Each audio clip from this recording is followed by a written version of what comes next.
Alright, so in episode 1 of my CB750 build, I got the engine out of the frame. I got the valve cover off. These are all Phillips screws. I only managed to strip one of these out. I'd like to replace those with Allen heads anyways. But I didn't even need to use an impact driver. I gave it a couple good thuds with it, with my regular cordless.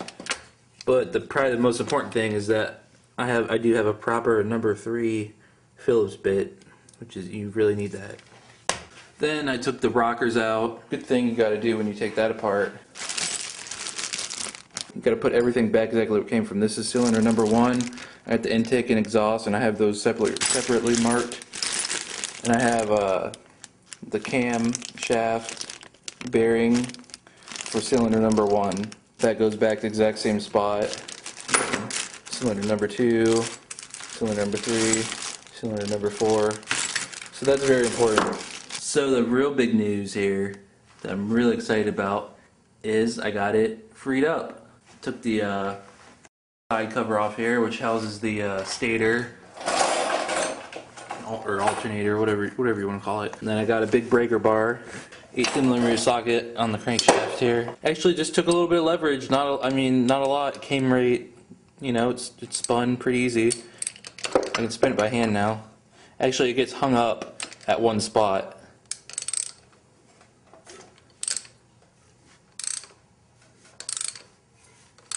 See, it'll get hung up at one spot and turn it back the other way.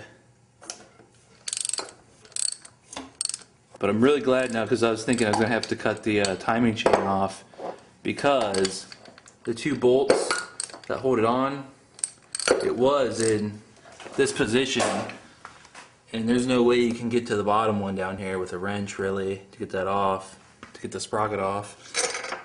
Now I can turn it. Alright, so an update. I got the rocker bases off, whatever you call them. And then I managed to pull the head. I don't know where that goes. But anyways, one thing you need to know is under these rubber pucks, they're laying over there. There's a couple more bolts to get the head off. 4 more. 1, 2, 3, 4. And I didn't know about this, so I got those off, and it actually came off pretty easy. But look at this. Okay, so virtually no rust, virtually no rust. 2, virtually no rust. Look at 4, rusted quite a bit. Come over here. Look at this. Alright. Cylinder number 1. Basically clean. Basically clean. Basically clean. And cylinder 4. Wish I had more light.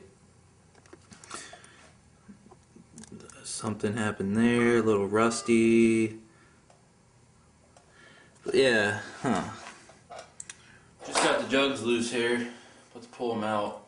I should go ask for a second hand to hold these, to hold this timing chain. But I think I got it. This is making it look a lot easier than it was. I had to do a little prying.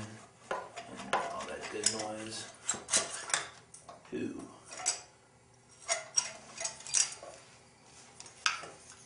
Ah, there's the smell.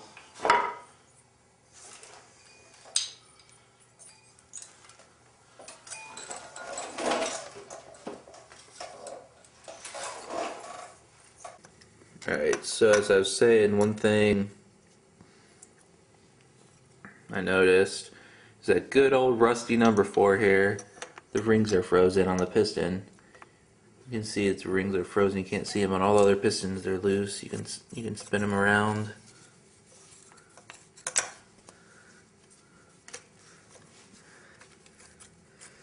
But they're frozen. Talking about the frozen piston rings, well, they were very frozen. I soaked this piston in PB Blaster in this can here. I just cut the can off. It was all out of aerosol, but there was literally that much PB Blaster left in it, so I soaked it in there. And it didn't really seem to do much. I just went ahead and started trying to get them out with a screwdriver, and they broke off. This is just one I put in here. They're from another piston to test the fit. But yeah, I mean, I had to break them out in 5 or 6 pieces because they were that rusted in there. Once those rings get some rust on them in the piston, they aren't moving, and that's not good. So I ordered new rings and gaskets for this motor. I also got new valve stem seals. I'm going to pull the valves out. That's why I got the valve spring compressor tool. I'm going to pull these out and lap the valves.